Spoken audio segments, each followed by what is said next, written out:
Ancient technologies. Hydrogen.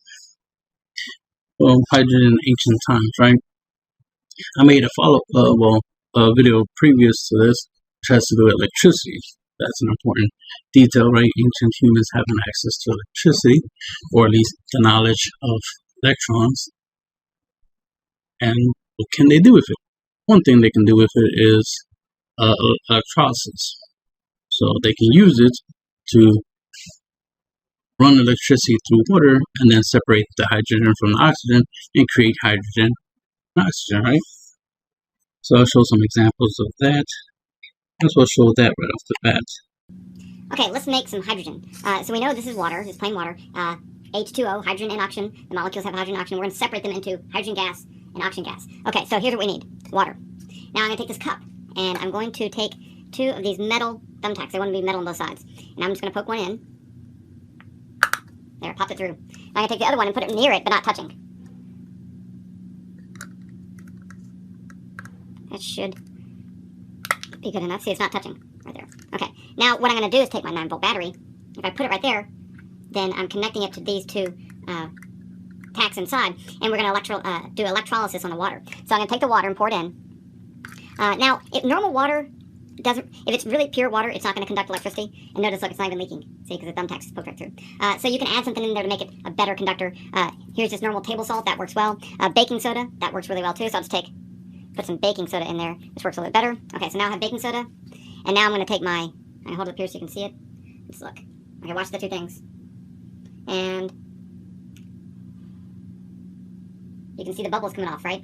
Both of them have bubbles. One of them is hydrogen and one is oxygen. The one connected to the negative lead of the battery is going to be your hydrogen.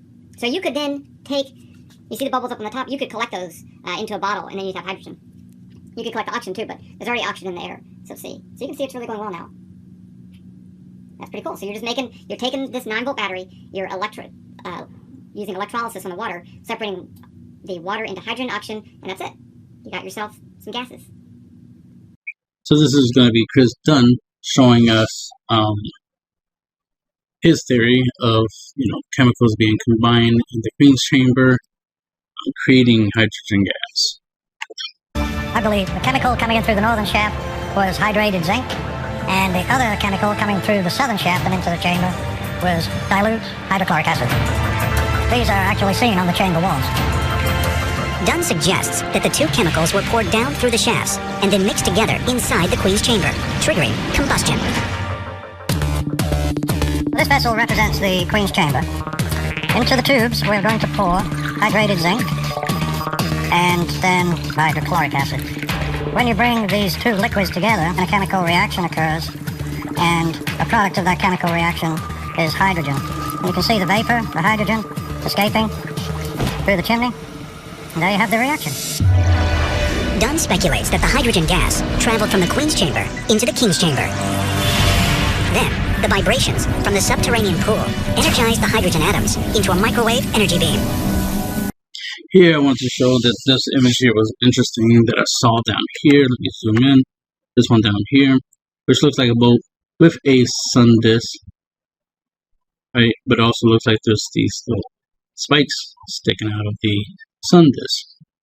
You got a guy here with a feather, and there's 2 guys on the boat. So then I was looking at one way you could look at it. Some people would say it's like, well, it's just sun disk. They worship the sun and whatnot. This is just typical ritual stuff, right? The religious belief. But when I look at it really closely, I'm like, if this was technology, if they were doing something technology-based, what would this look like, right? Well, one here is a feather. And typically you use a feather or something light, like a piece of paper or something, to let you know if wind is moving. So you will use feather, for example, to let you know which direction the wind is blowing. But as you can see, this doesn't have a sail. This is a boat, but it doesn't have a sail on it.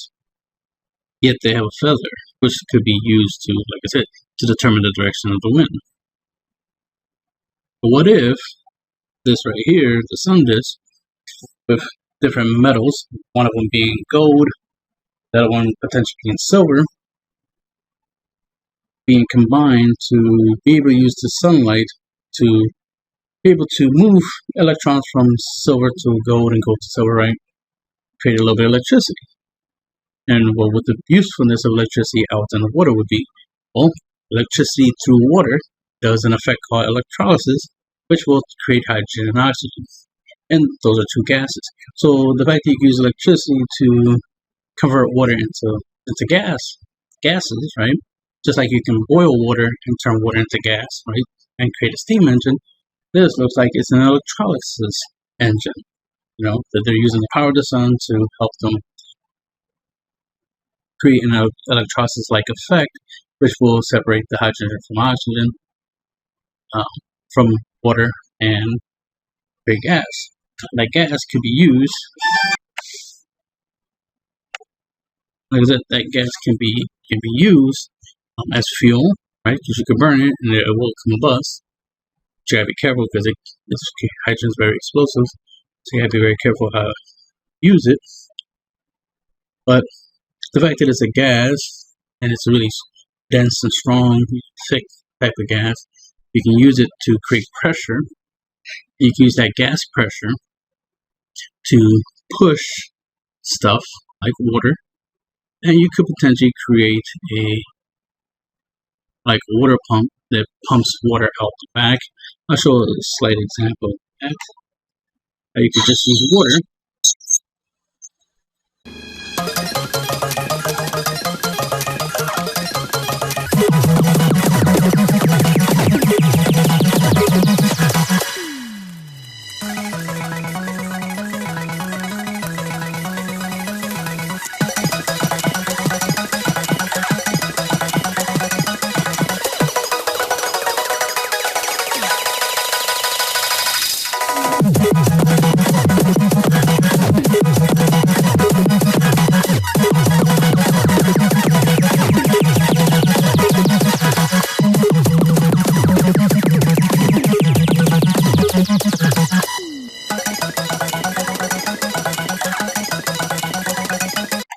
Like I was saying, if you use water to push, similar to like a water jet, that's essentially what a jet ski does, is that it sucks in the water and then pushes it out the back and thrusts you forward.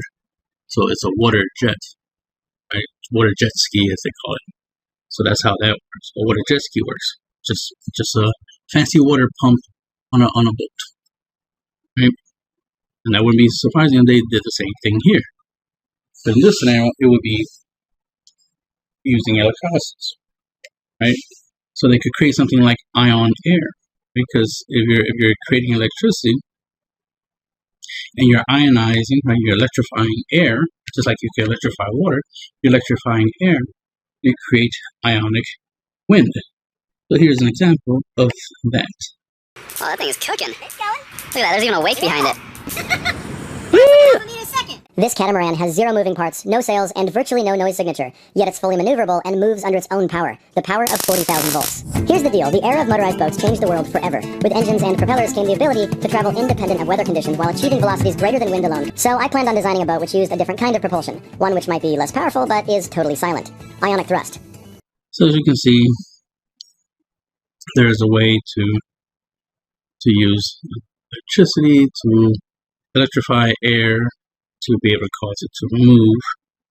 And some of these images here seem a little interesting, boats, but then they have something on the boat, these carvings, and it's like, what if this is some type of engine? It's like it is. Typically when we see boats, especially back in the day, they would have sails, because you would use wind as your power source. Wind or human power. Because you do see that there's like little pedals back here. But for me, those are just steering rods. You see how there's one right here that they could be used to steer. There's another one right here that can be used to steer.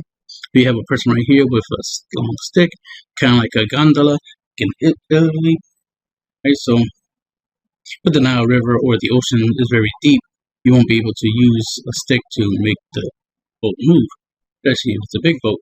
So could they use to make the big boats move, other than obviously the concept of sails? which I believe, yeah, at least in ancient Egypt, they at least understood the idea of sails, but a lot of the depictions don't depict sails for some reason. For some reason, these boats don't have sails, right? Even when they depict the boat that has a lot of people on it, no sail. I mean, there's a chair there for the throne, a little sunroof here, a little sun house, a place for the pharaoh to sit in to relax. Probably a little bit of protection there, you know, since he's the pharaoh and all. But where is, you know, there's power source, and why don't all these other people have like paddles and stuff like that to help make this move? Are they just relying on the boat moving by itself? That is possible, right? Going downriver.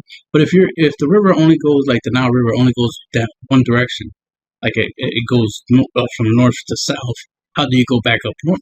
Do you do this? Do you carry the boat, right? Who's going to carry the boats, right?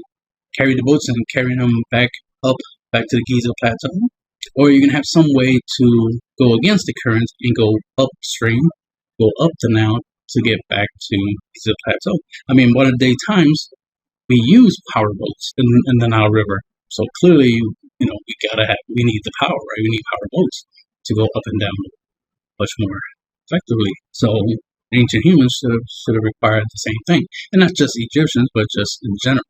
Because this is ancient technology, not Egyptian technology, right? So that's what this page is about. This content is about is ancient technology, period. That includes the Mayans, Chinese, Japanese, right? Australians, Indians, Nordics, whatever. You know, Neanderthals. Like, if humans existed and they created technology, that's what I'm about. Right? Ancient technology. So I call it ancient technology, not advanced technology or lost, advanced hidden technology or some shit like that, like everybody else does. No, it's ancient technology. Curious about what technology, what did humans in the past create to make their lives easier, just like how we create technology to make our lives easier in modern day times. And ironically, a lot of times their technology is similar to ours. A lot of times it's more advanced than ours because they're using methods that we don't use at the current moment or haven't used for like over 200 years. But now, show you some updated stuff. Now we're starting to use that technology. Let's go with the water engine. Number 3. The water fuel cell. In the realm of alternative energy, few stories are as compelling and enigmatic as that of Stanley Meyer and his water fuel cell. Stanley Meyer, an inventor from Ohio, introduced the water fuel cell in the 1980s. I don't care if you use rainwater, well water, city water, ocean water. If you don't have any fresh water, go ahead and use snow. If you don't have any snow available to you, then use salt water because there's no adverse effect to the fuel cell. Meyer's cell was not just an electrolysis device. He claimed it used a unique process involving resonant frequencies to break the bonds of water molecules with minimal electrical input. Meyer demonstrated his invention in a dune buggy he claimed was powered entirely by his water fuel cell. According to him, the vehicle could use water as fuel, converting it into hydrogen and oxygen gases, which were then used to generate combustion. This concept was revolutionary, promising an abundant, cheap, and environmentally friendly fuel source. It attracted significant attention, with Meyer even being featured in local news and gaining interest from overseas. This here at 6 o'clock, an age-old dream becoming a reality. A local inventor has discovered a way, hear this, to use water to run your car. Despite the initial excitement, Meyer's claims were met with skepticism from the scientific community. His story took a dramatic turn on March 20th, 1998. Meyer, who was dining at a restaurant, suddenly ran outside, clutching his throat. Suddenly, he fell to the ground and died shortly thereafter. The official cause of death was ruled a cerebral aneurysm, but this did not stop the emergence of numerous conspiracy theories. Supporters of Meyer's work speculated that he might have been poisoned or otherwise targeted due to the threat his invention posed to the global oil industry. Following Meyer's death, interest in his water fuel cell persisted, with various individuals and groups attempting to replicate his work. However, no one has successfully demonstrated a working model of Meyer's device that clearly shows the production of energy in a manner consistent with his claims. While Meyer's invention promised a world free from the shackles of fossil fuels, his mysterious death left many unanswered questions. The water fuel cell remains a symbol of hope for some and a subject of skepticism for others, a vital part of the quest for clean, unlimited energy. So as you can see, the water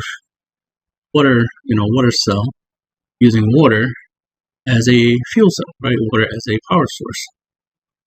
Ancient humans use water as a power source. One, for water wheels, that's one method they use water, and there's other methods they use water, and using sound vibrations to make water move a certain direction, and many other factors, compressed air, and the list goes on. They figured things out way before we did. We're rediscovering things. I don't like people thinking that ancient humans didn't think like we think. Didn't think like, let me figure out how the world works, how water works, how air works, how the sky works, how fire works, and like electricity, like lightning. What is that? Like they would have figured that out because one, a lot of ancient humans knew how to do surgery. They knew how to cut open a person, fix them up, and then put them back together. Right? Instead of just letting them die from whatever disease they have. So this is water-powered engine. EVs are about to become a thing of the past, courtesy of Toyota's all-new engine type, which is completely unheard of. This new engine that Toyota has been working on is said to be the most eco-friendly engine in existence. So buckle up and get ready for a complete turnaround in the world of cars as we explore Toyota's new engine that will destroy the entire EV industry. The engine that Toyota is working on is actually, believe it or not, a water-powered engine, which is relatively similar to their FCEVs, such as the Toyota Mirai, and hydrogen-powered internal combustion engines, such as the 1.6 hydrogen 3-cylinder that they've recently developed. As for the history, water engines have always been one of the greatest aspirations points of the entire car industry, as they promise huge benefits over regular engines and EVs. And there have been countless attempts at making water-powered engines viable and reliable for day-to-day usage to no avail. And, well, that's exactly where Toyota is about to jump in with their all-new water engine, as unlike most of the previous attempts, which were literally been made in sheds with limited budgets, Toyota has proper funding and can actually test out the engine in all possible conditions. How does the water engine actually function? The engine itself is, for all intents and purposes, similar to the HHO generator, with only a few minor differences that make it better suited for daily usage in vehicles. The engine itself is actually very similar to the hydrogen combustion engine found in the Toyota Yaris GR-H2, except that instead of using already processed hydrogen, the engine itself processes it and separates hydrogen from oxygen by creating a chemical reaction. In essence, the engine uses the process of electrolysis to separate the H2O molecules. Hydrogen and oxygen get separated once the electrodes, which are located in the tank that contains the water, start emitting high voltages. Since the hydrogen itself is contained within the water when it's stored in the tank, there's no reason for heavily armored and extremely heavy tanks, which is the case with FCEVs and hydrogen combustion engines, since hydrogen alone is extremely hard to contain. The process of powering the vehicle is where the similarities between hydrogen combustion engines and water engines start, as after it gets separated from oxygen, hydrogen is then sent to the engine, where it combusts similarly to compressed natural gas, and the overall way the engine itself functions is similar to CNG-powered ones. The fuel injectors need to be adapted for compressed gas, and the cylinder heads, pistons, and valves need to be armored, as hydrogen itself is highly combustible, making its detonation quite meaty, which is why it needs stronger components. What are the long-term benefits to the environment? Well, first of all, it's almost completely zero emissions compared to regular internal combustion engines, similar to EVs, while also being far more convenient than EVs. Actually, scrap that. It's more convenient than any other engine type out there. As long as you have access to diluted water, you'll be able to refuel it, and it'll also cost you next to nothing. Also, there will be much less need for extracting oil, as if the engine goes mainstream, the only real branch of the entire industry where fossil fuels might be used is heavy machinery or large power production units. Furthermore, there will be no need for extracting rare metals from the earth, which is one of the dirtiest processes in the entire car industry at the moment, as it directly pollutes both the water sources and the soil surrounding the mine, making its imminent surrounding area completely uninhabitable. Also, if we were to compare water engines to hydrogen combustion engines and FCEVs, which are also marketed as zero emissions, we could see that they are far superior in this regard too, as storing water requires little to no effort, whereas storing hydrogen alone requires much more thought, specific conditions, and above all, much more money, while also being significantly more harmful to the environment. You see, hydrogen in its sole form is a gas that is extremely hard to contain and can easily escape from the tank of a vehicle if there are any sort of irregularity with it, which means that the tanks will need to be armored, constantly monitored, and regularly taken care of, whereas the fuel tank for water-powered vehicles can, hypothetically, be virtually any plastic container. Furthermore, storing hydrogen outside of the car itself is a drag too, as it requires ideal temperature conditions, similarly need to be completely static and completely indestructible, which, once again, costs a lot of money, whereas distilled water can be bought in any well-stocked supermarket, or, if you know basic chemistry, can actually be produced at home. Also, acquiring hydrogen in its sole form is also an expensive process, and it, combined with the numerous problems that surround the storage of the gas itself, is a reason why hydrogen hasn't yet caught on, and probably never will. Producing and storing hydrogen costs a lot of money, which in turn raises the price of the gas itself for the consumer, making us question, why would you even buy hydrogen cars if they both are more expensive to buy and run compared to EVs and fossil-fueled vehicles? So, even though they're very green and logistically simple to use and run in theory, the question remains, are water engines actually daily usable? Yes, they are. First of all, they're not gutless at all, as some might believe, as a water-powered engine is on par with most gasoline engines, and in theory, they can be made more powerful than regular internal combustion engines, as they can generate up to 3 times more megajoules of energy compared to gasoline engines. They're also much safer than all the other engine types, as no highly combustible fuels constantly being stored inside of the car, so there's no need to worry about the car going up in flames, or even exploding like fireworks going wrong. They are also very easy to produce, as their relatively simple mechanical designs are just a tad more complicated than regular gasoline engines. They're much simpler and cheaper to produce than both EVs and FCEVs, and due to their nature, they would be a perfect option for motorizing countries that aren't well developed and are not rich with oil. In fact, for this reason alone, an Iranian scientist decided to convert his Peugeot 405 to run on water, and actually succeeded at doing so. The scientist, Aladdin Qasemi, managed to produce a fully functional conversion for his old car, and turned it into a true technological marvel. Imagine what Toyota could do with proper funding if a man in a shed could make a daily drivable, water-powered car. As you can see, Toyota, is starting to do water engines, and that's the funny thing is that people are now trying to do water engines using water as a power source, which is pretty advanced, right? Water as a power source, because you have to understand chemistry, right? You have to understand atoms, which is a subatomic. Right? Boiling water is pretty basic. Anyone can figure that out. But figuring out that atoms, electrons, protons, neutrons exist, that's an advanced knowledge right there. To know that that stuff that you can't see does exist, and then how to use it. That's how our smartphones work. Right? Our technology works on electrons, electricity, right? Or electricity, which is electrons. So ancient humans would have figured out electrons, what they are, or at least that they exist, and then tried to use them. They would have used them in different ways, which of course they'll end up using them in ways that we are starting to use them that way, but they been did it. That's the point I'm making. Is ancient humans already was using electricity and water together as a power source, and we are now starting to use water and electricity combined as a power source. Right? Eventually, I'll make a video about the Great Pyramid essentially being a nuclear power plant, because there's some evidence that I've seen that I'll present soon that does give, well, at least theory-wise, shows that the Great Pyramid was a nuclear power plant. Well, basically, yeah, nuclear power plant, as in a big giant steam engine. So I'll work on that when I get around to it. I just have other projects. So what else? But just want to point out, like, hydrogen, can be created from water, obviously, especially with electricity. Electricity, you can create it with lemon. You can use a lemon and some copper and some zinc or iron, any other type of metal, right? That is opposite. You can use copper. You can use gold and silver with a lemon, a potato, or anything similar to that. Or just salt water. You can use a jar of salt water, put in, copper and silver, silver and gold in there, and you can create a battery. The thing is, the amount of power it creates, it's not going to be a lot, but it's more than enough to help you create, do the electrolysis thing and convert water into hydrogen and oxygen. And then hydrogen, very energy dense and very explosive, right? So you could use it as a power source. You can use it to create a torch. Oh yeah, that reminds me, there's supposed to be a video here about torch. I'll try to find it. Let me pause it. Hi everyone! In my previous video, I demonstrated several designs for oxyhydrogen generators using the electrolysis of water. Some of my designs were meant to make oxygen and hydrogen separately, and 2 of them combined the gases together into a single output.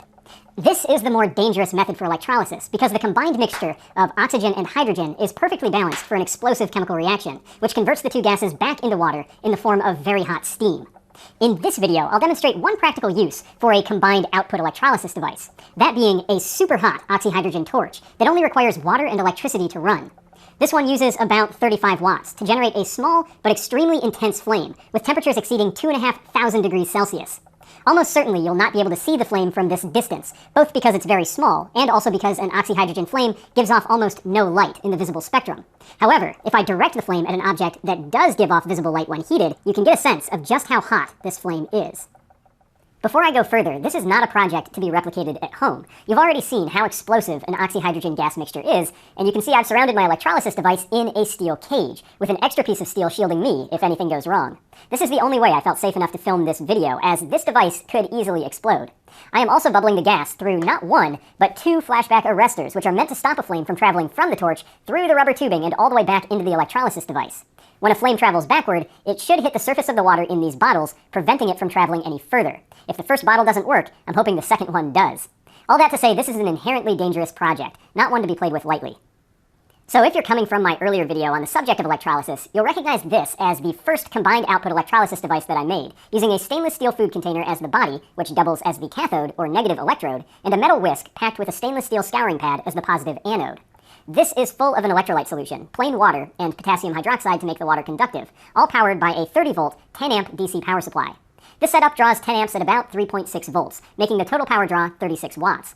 When I turn this on, the bubbles give us a good visual of how much gas this generates. Pretty good. The power draw will go down as the system heats up. The trick to turning this gas flow into a torch is figuring out a way to ignite it without the flame traveling backward through the tube. That requires a few things. First of all, you need a high flow rate so that the speed of the chemical reaction when the gases burn is offset by the speed of the gas flow moving in the opposite direction, pushing the flame out of the tube. You can see this effect sometimes with a lighter or a torch that's been turned up too high. The flame actually disconnects from the nozzle and floats in midair because the gas flow is exceeding the speed that the flame can travel backward.